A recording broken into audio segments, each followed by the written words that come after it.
ಸಾಧ್ಯವಿಲ್ಲ. ನೀನು ತಪ್ಪು ಮಾಡುವುದೇನೋ ಪೂರ ದೊಡ್ಡ ತಪ್ಪು ಮಾಡಿಬಿಟ್ಟಿದ್ಯಾ. ಆಕಾಶ ಭೂಮಿ ಎಷ್ಟು ಅಂತರವಿದೆಯೋ ಅಷ್ಟು ಅಂತರ ನಿಮ್ಮ ಸಂಬಂಧ, ಅದಕ್ಕಿಂತ ದೂರ ಅಂತರವಿದೆ. ಅವರಲ್ಲಿ ನಾವೆಲ್ಲಿ, ಇವರಲ್ಲಿ ನೀನೆಲ್ಲಿ? ನಾಚಿ ಕೆಟ್ಟವನೇ, ಮುಗಿಲಲ್ಲಿ ಎಳೆದುಕೊಂಡು ಹೆಗಲಿಗೆ ಹಾಕೊಂಡೆಲ್ಲೋ ಉತ್ಸಾಹ. ಅಣ್ಣ, ನಿನ್ನ ಮನ ನೋಯಿಸಿದಂತ ಕಟುಕ ನಾನಾಗಲಾರೆ. ತಾನಾಗಿ ಬಯಸಿ ಬಂದ ಬಾಲೆಯನ್ನು ಕೈ ಬಿಡುವುದು ಒಂದು ಕಡೆ, ಆದರೆ ಅಣ್ಣನ ಆಜ್ಞೆಯನ್ನು ಮೀರಿ ಬದುಕುವುದು ಇನ್ನೊಂದು ಕಡೆ. ನನಗೂ ಧರ್ಮ ಸಂಕಟವಣ್ಣ, ಇದು ನನಗೂ ಧರ್ಮ ಸಂಕಟ. ಈ ಕಾರ್ಯ ನಿನಗೂ ನೋವು ಅನಿಸುವುದಾದರೆ, ಈಗ ನಾವಿಬ್ಬರು ಅಗಲುವುದಾದರೆ ನಾವಿಬ್ಬರು ಒತ್ತಟ್ಟಿಗೆ ಸಾಯುತ್ತೇವಣ್ಣ, ಸಾಯುತ್ತೇವೆ. ಹೌದು ದೇವರೇ, ನನ್ನನ್ನ ಈ ಊರಿಗೆ ಅರಸನಾಗಿರ್ಬೋದು, ಒಂದು ವೇಳೆ ನನ್ನನ್ನು ಕೊಲ್ಲಬಹುದು, ಆದ್ರೆ ಇವರ ಮೇಲೆ ಇಟ್ಟಿರುವ ಪ್ರೀತಿ ಯಾವತ್ತೂ ಸಾಯುವುದಿಲ್ಲ. ನೋಡಿ, ದಯವಿಟ್ಟು ಈ ಪ್ರೀತಿಯನ್ನು ದೂರ ಮಾಡಬೇಡಿ ನೀವು.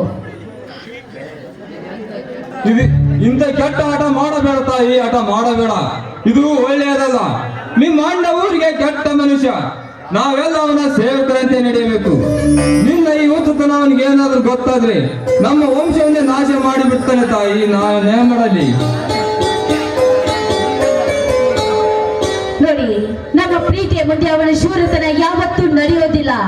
ಅವನ ವಿಚಾರ ಎಲ್ಲ ನನಗೆ ಚೆನ್ನಾಗಿ ಗೊತ್ತು. ಅದು ಅಲ್ಲದೆ ನಿಮ್ಮ ತಮ್ಮ ಶಶಿಧರನನ್ನು ಒತ್ತಾಯದಿಂದ ನನ್ನ ಮದುವೆ ಮಾಡಿಸುತ್ತಿದ್ರು. ಮೇಲಾಗಿ ಮನೋಹರ ನನ್ನನ್ನು ಬಲಾತ್ಕಾರ ಮಾಡಲು ಬಂದಾಗ ಇವರೇ ಬಂದು ನನ್ನ ಪ್ರಾಣಮಾನವನ್ನು ಕಾಪಾಡಿದ್ದಾರೆ. ಇವರೇ ನನ್ನ ಗಂಡ. ದಯವಿಟ್ಟು ಇವರ ಕೈಯಿಂದ ನನಗೆ ಅರಿಶಿಣದ ದಾರವನ್ನು ತಾಳಿ ಕಟ್ಟಿಸಿ ನಿಮ್ಮ ಕಾಲಿಗಿರಿದು ನಾನು ಬೇಡಿಕೊಳ್ಳುತ್ತೇನೆ. ಅಯ್ಯೋ ಯಮನೂರೇಶ್ವರ, ಇದು ಎಂತ ಕಠೋರದ ಮಾತಮ್ಮ ನಿನ್ನದು. ಇದು ಎಂತ ಕಠೋರದ ಮಾತು. ಒಂದೇ ರಕ್ತ ಹಂಚಿಕೊಂಡ ಬಂದ ಅಣ್ಣ ತಮ್ಮಂದಿರಲ್ಲಿ ಯುದ್ಧದ ಮದುವೆ. ಅಯ್ಯೋ ಶಿವ ಶಿವ, ಇದಕ್ಕೆ ನಾ ಏನು ಉತ್ತರ ಕೊಡಲಿ ತಾಯಿ, ನಾ ಏನು ಉತ್ತರ ಕೊಡಲಿ? ಮಂಗಳ, ನೀನಾದರೂ ತಿಳಿಸಿ ಹೇಳಬಾರದೆ ಹುಚ್ಚು ಹುಡುಗರಿಗೆ. ಕೆಚ್ಚಿದೆಯ ನನ್ನ ಮೈದಿನ ಇಂಥ ಕೆಲಸ ಮಾಡಿ ಹುಚ್ಚನಾಗ್ಬಿಟ್ಟ. ನೋಡಮ್ಮ ಲಕ್ಷ್ಮಿ, ದಯವಿಟ್ಟು ನಮ್ಮ ಮಾತನ್ನು ಅರ್ಥ ಮಾಡಿಕೊ. ಒಂದು ಹೆಣ್ಣಾಗಿ ಮತ್ತೊಂದು ಹೆಣ್ಣಿನ ಕಷ್ಟವನ್ನು ನೀವೇ ಅರ್ಥ ಮಾಡಿಕೊಳ್ಳಬೇಕು. ಇವರಿಂದ ನನ್ನನ್ನು ದೂರ ಮಾಡಿದ್ದೇ ಆದ್ರೆ ನನ್ನನ್ನು ಖಂಡಿತವಾಗಿಯೂ ನನ್ನನ್ನು ಬದುಕೋದಕ್ಕೆ ಬಿಡುವುದಿಲ್ಲ. ನನ್ನನ್ನು ಸಾಯಿಸಿ ಬಿಡುತ್ತಾರೆ. ನನ್ನ ಪ್ರಾಣ ಮಾನ ಎಲ್ಲ ನಿಮ್ಮ ಕೈಲಿದೆ. ನನ್ನನ್ನು ಕಾಪಾಡಬೇಕು ಅಂತ.